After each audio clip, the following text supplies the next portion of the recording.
राधे राधे मित्रों, स्वागत है आपका अपने चैनल राधे कथा सागर में। मित्रों, आज हम सुनेंगे श्रीनाथ जी की लीला की एक सत्य कथा। आइए चलते हैं कथा की ओर। एक भक्त थे कुंभनदास जी, जो गोवर्धन की तलहटी में रहते थे।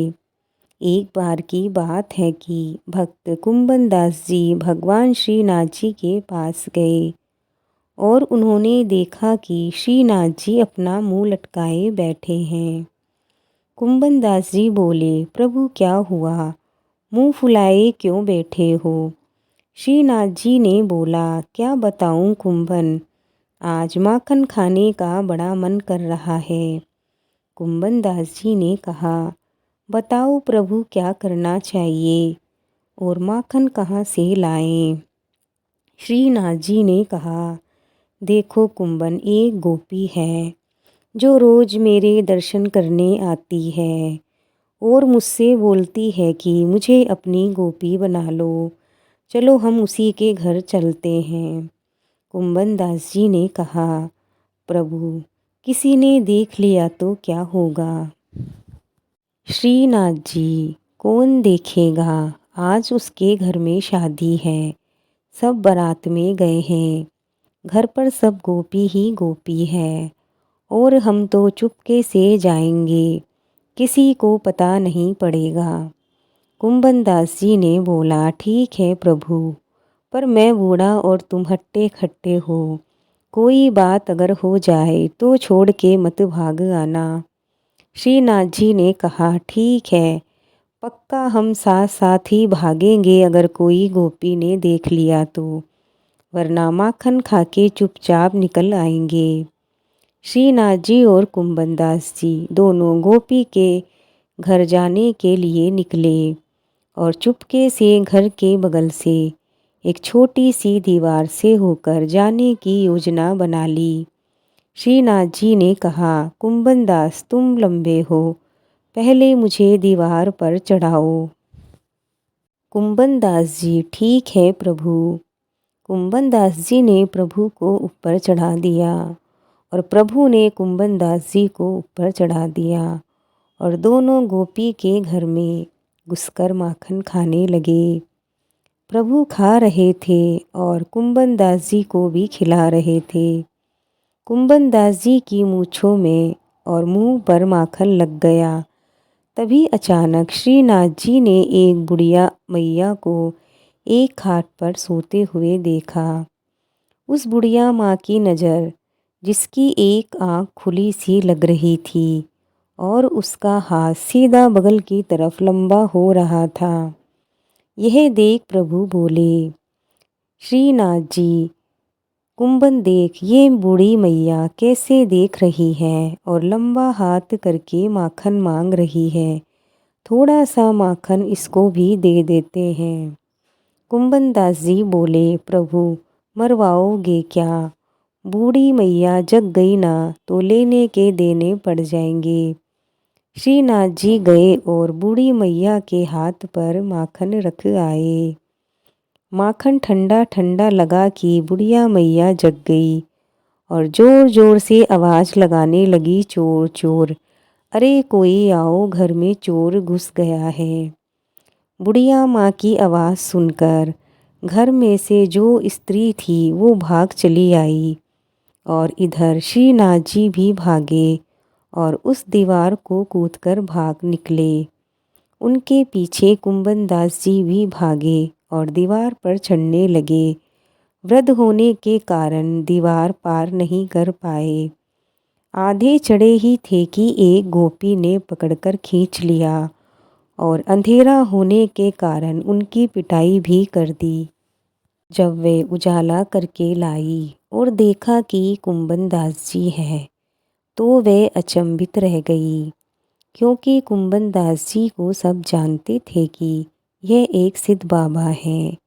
और गोपी ने बोला, बाबा तुम घर में रात में घुस के क्या कर रहे थे और ये क्या माखन तुम्हारे मुंह पर लगा हुआ है? क्या माखन खाया है तुमने?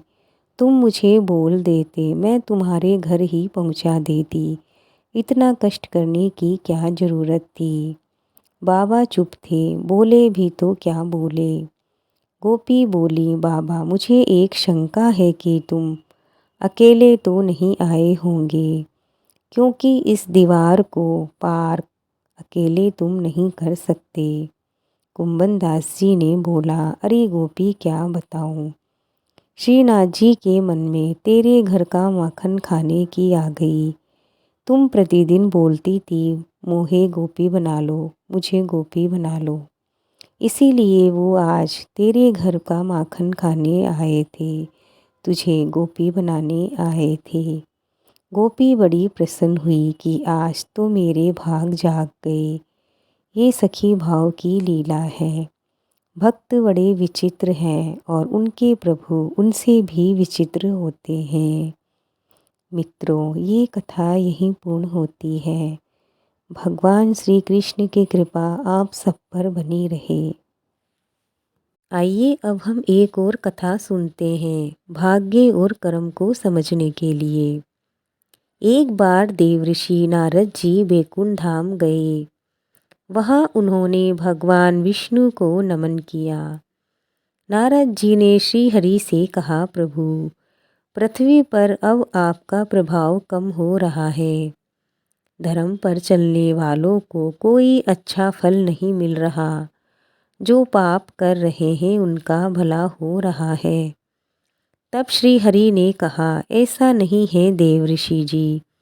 जो हो रहा है सब नियति के जरिए हो रहा है।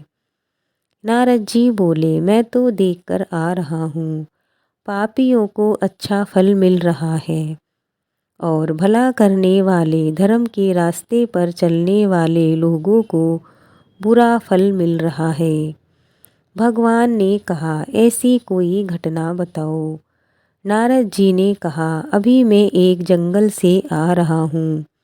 वहाँ एक गाय दलदल में फंसी हुई थी। उसे कोई बचाने वाला नहीं था। तभी एक चोर उधर से गुजरा।